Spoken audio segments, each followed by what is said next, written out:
Senior सहाफ़ी और तजियाकार हामिद मीर के मुताबिक पाकिस्तान का आइन 2 मरतबा पामाल करने वाले फौजी हुक्मरान जनरल रिटायर्ड परवेज मुशर्रफ अपना आखिरी वक्त पाकिस्तान में न गुजार सके। 7 फरवरी को कराची में इनकी आला फौजी एजाज के साथ तदफीन हमें बहुत कुछ सोचने और समझने का मौका दे रही है। इस तदफीन में पहला सबक तो यह है कि जर्नैल हमेशा जर्नैल के साथ खड़ा होता है, ख्वाह अदालत ने इसे गद्दार ही क्यों ना करार दिया हो। सियासतदान अक्सर औकात सियासतदान के साथ खड़ा नहीं होता और इसीलिए पाकिस्तान में फौज को पार्लियामान से ज्यादा मजबूत इदारा समझा जाता है। जब 2019 में एक खुसूसी अदालत ने जनरल परवेज मुशर्रफ को आइन से गद्दारी के इल्जाम में मौत की सजा सुनाई तो इमरान खान वजीर आजम और general Qamar Javed Bajwa army chief थे। वो दिन पाकिस्तान के मीडिया में शदीद दबाव का दिन था। इमरान खान की काबीना के वुज़रा ने एक प्रेस कॉन्फ्रेंस करके मुशर्रफ को सजा देने वाले जज वक्कार सेठ के खिलाफ इंतहाई तज़ीक आमेज अल्फाज इस्तेमाल किए और सजा को मुस्तरद कर दिया। वो मुशर्रफ जिसने 2007 में इमरजेंसी लगाकर सुप्रीम कोर्ट और हाई कोर्ट के जजों को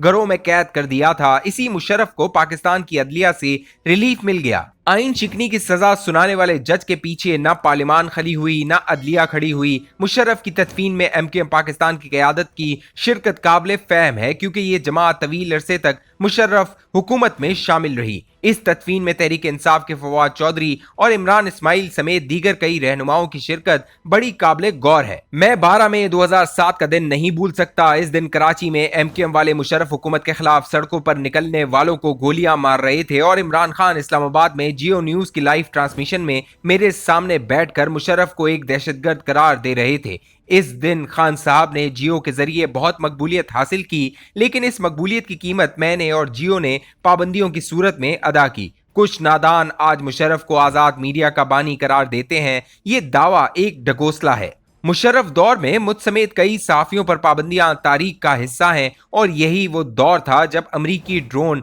हमलों का बांडा फोड़ने पर वजीरिस्तान के सहाफी हयातुल्लाह खान को अगवा करके शहीद किया गया। इसी अहद सितम में एक सहाफी शकील तुराबी पर दबाव डालने के लिए इनके बच्चों के स्कूल में घुसकर इन्हें मारा गया और जब मैंने इस पर एहतजाज किया तो जालिम लोग मेरे बच्चों के पीछे इनके स्कूल पहुंच गए। जनरल रिटायर्ड परवेज मुशर्रफ की वफात के बाद मैं इनके बारे में तल्ख नवाई से गुरेज करता रहा, लेकिन वो हमारी तारीख का हिस्सा है और पार्लियामान के ऐवान बाला में इनके लिए दुआए मगफरत पर जो गर्मा गर्मी हुई वो ये तकाजा करती है कि मौसूफ के जस्ते खाकी को कौमी परचम में लपेट कर दफन करने वाले सोचें कि ऐसा क्यों हुआ। जनरल बाजवा ने अपने कमाल फैज से मुशर्रफ को सुनाई जाने वाली सजा को तो गैर मौसर करार दिया, लेकिन अकबर बुगटी और मोहतरमा बेनजीर भुट्टो के कत्ल की वजह से मुशर्रफ के खिलाफ फैलने वाली नफरत को खत्म न कर सके। मेरी मुशर्रफ से कोई जाती दुश्मनी नहीं थी। मैं इन चंद सहाफियों में शामिल था जिन्हें मौसूफ ने जनवरी 1999 में कारगिल ऑपरेशन के बारे में ब्रीफ किया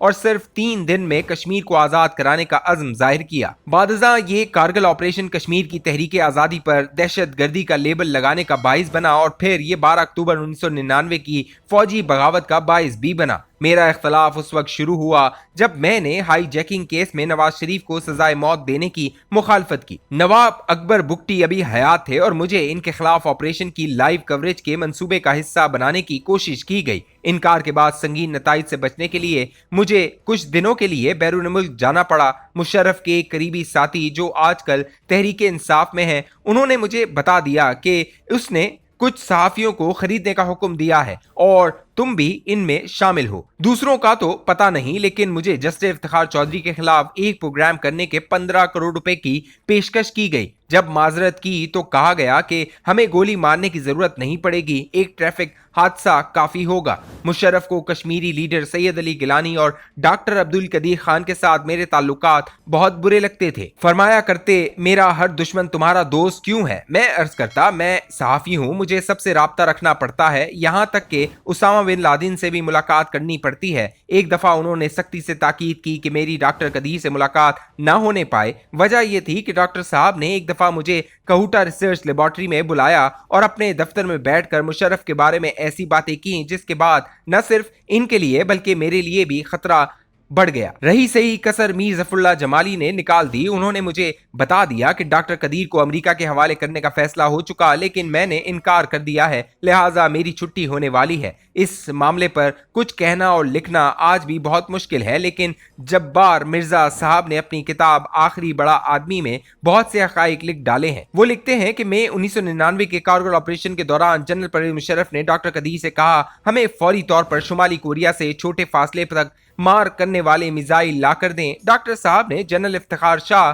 साबिक गवर्नर खैबर पख्तूनख्वा को साथ लिया और शुमाली कोरिया चले गए और 200 मिसाइल ले आए। इस दौरान कारगिल की जंग बंद हो गई तो मुशर्रफ ने डॉक्टर कदीर से कहा, हमें मिसाइलों की जरूरत नहीं रही, आप ये मिसाइल वापस कर दें। डॉक्टर साहब ने कहा, ये रियासतों के लेन देन में ऐसा नहीं होता, कौमों का किरदार बहुत अहम होता है। डॉक्टर साहब ने ये बात हुकूमत वक्त को बता दी, जिस पर मुशर्रफ इनसे सख्त नाराज हो गए। जब्बार मिर्जा ने पाकिस्तान टेलीविजन पर डॉक्टर अब्दुल कदीर खान से जबरदस्ती दिलवाए गए एक बयान का पूरा पस मंजर लिख दिया है। ये वो दिन था जब नाइंसाफी और एहसान फरामोशी भी अपना मुंह छुपाती फिर रही थी। मोहसिन ने पाकिस्तान से जबरदस्ती एक एतराफ जुर्म करवाने के मंसूबे पर अमल दरामद की जिम्मेदारी उस वक्त के वजीर इत्तला शेख रशीद अहमद और वजारत इत्तलात के अहम अफसरों को दी गई और शेख साहब ने ये काम करके मुशर्रफ से शाबाश हासिल की। पाकिस्तान का सबसे बड़ा अलमिया ये है कि इस मुल्क को एटमी ताकत बनाने वाला साइंसदान विलन बना दिया गया और 2 दफा आइन तोड़ने वाला जर्नैल आज भी जनरल बाजवा का हीरो है। इस अलमिये के पीछे वो नफरतें अंगड़ाइयां लेती नजर आती हैं जो रियासत और अवाम में फासले बढ़ा रही है। मुशर्रफ ने अपनी किताब in the line of fire में पाकिस्तान के आइन को नाकिस करार दिया और कहा कि नया आइन तो बन सकता है, नया मुल्क नहीं बन सकता, इसलिए मुल्क बचाया जाए। मुशर्रफ साहब चले गए, लेकिन इनकी ये सोच आज भी जिंदा है। हालांकि सच ये है, मुल्क की बका आइन की बालादस्ती से मशरूत है। जो आइन से वफादार नहीं, वो पाकिस्तान की बका के लिए खतरा है।